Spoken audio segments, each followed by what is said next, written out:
আমি আজি এজন বিশেষ ব্যক্তিক সাক্ষাৎ কৰিছোঁ। তেখেত হ'ল অসমৰ এজন সুসন্তান doctor Nagen Saikia sir.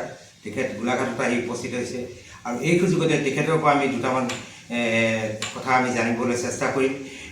Sir নমস্কাৰ। মই প্ৰকাশ শৰ্মা। হয় ছাৰ, আমি মূল প্ৰশ্নলৈ আহিছোঁ যে আপুনি আপোনাৰ বয়স এতিয়া কিমান হৈছে? এতিয়া 85+। 85 বছৰ। মই মোৰ গাঁওখনৰ মানুহৰ প্ৰতি মই অত্যন্ত কৃতজ্ঞ। মই নিজে সদায় কৈ আহিছোঁ যে মই দূৰত থাকোঁ, গাঁওখনৰ কাৰণে একো কৰিব পৰা নাই, কিন্তু গাঁওখনে মোক পাহৰা নাই আৰু সেইকাৰণে মই কৃতজ্ঞ।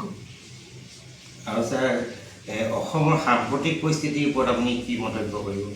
অসমৰ সাম্প্ৰতিক পৰিস্থিতি ভাল নহয় বুলি মই ভাবোঁ আৰু মই লিখি আহিছোঁ কাগজে পত্ৰত যে যেতিয়ালৈকে অসমীয়া মানুহৰ ভাষা, সাহিত্য, সংস্কৃতি এইবোৰ সংৰক্ষিত নহ'ব তেতিয়ালৈকে অসমত কেতিয়াও শান্তি বিৰাজ নকৰে। বৰ্তমান চৰকাৰৰ কাম কাজত আপুনি সুখী নে? মই বহুত কথাত মই অসন্তুষ্ট আৰু কিছুমান কাম হয়তো হৈছে, কিন্তু অনেক কথাত মই অসন্তুষ্ট। আপুনি পৰামৰ্শ কি দিব চৰকাৰক? মই পৰামৰ্শ দিলেতো চৰকাৰে নুশুনে। মই সেইকাৰণে বাতৰি কাকতত মোৰ মনৰ কথাবোৰ কৈ আহিছোঁ। হয় ছাৰ, এতিয়া হাতীখোৱালৈ আপুনি যাব। হাতীখোৱাৰ পৰা আপুনি ওলাই অসমৰ এজন সাহিত্যিক হিচাপেও পৰিচয় লাভ কৰিছে আৰু আপুনি বহুতো বঁটা বাহন লাভ কৰিছে গোলাঘাটৰ যোগেদি।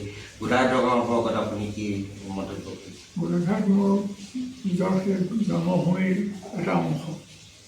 মই গোলাঘাটতে ডাঙৰ দীঘল হৈছোঁ। গোলাঘাটেই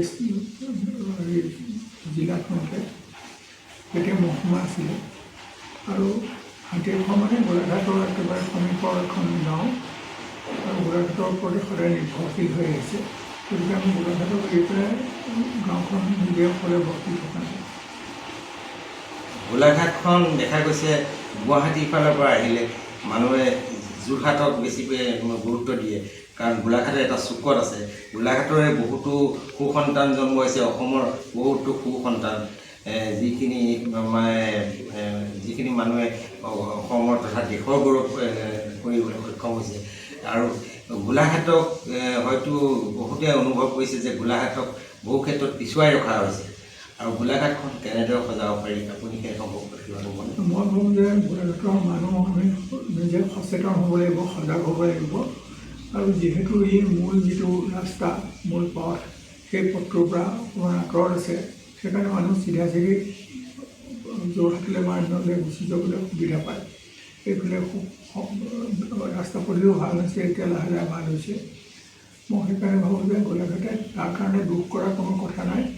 গোলাঘাটৰ অনেক সুসন্তানে অনেক অৰিহণা যোগাইছে, তাহানিৰ প্ৰায় কেইবাবিংশ শতিকাৰ পৰা। গতিকে গোলাঘাটে সেই সকলক লৈ পেলাই গৌৰৱ কৰিব পাৰে আৰু গোলাঘাটে সেইকাৰণে হীনমন্যতা ভোগ কৰিব নালাগে মই ভাবোঁ। বানপানীৰ ক্ষেত্ৰত আপুনি কি মন্তব্য কৰিব? বানপানী উপশম বা নিৰাময়ৰ ক্ষেত্ৰত?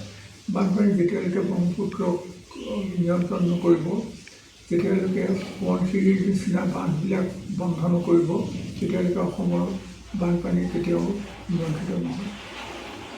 হয়, এয়া আছিলে আমাৰ অতি শ্ৰদ্ধাৰ ডক্টৰ নগেন শইকীয়া ছাৰৰ মন্তব্য।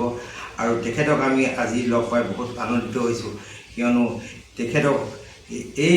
তেখেতৰ এই বয়সতো গোলাঘাটলৈ আহি আমাৰ নিজৰ জন্মভূমিৰ কাৰণে সময় দিবলৈ আহিছে তেওঁ, আৰু তেওঁ ভৱিষ্যত উজ্জ্বল কামনা কৰিছোঁ। তেখেত যাতে দীৰ্ঘায়ু হওক আৰু তাৰ কামনাৰে আজি সমাপ্ত কৰিছোঁ।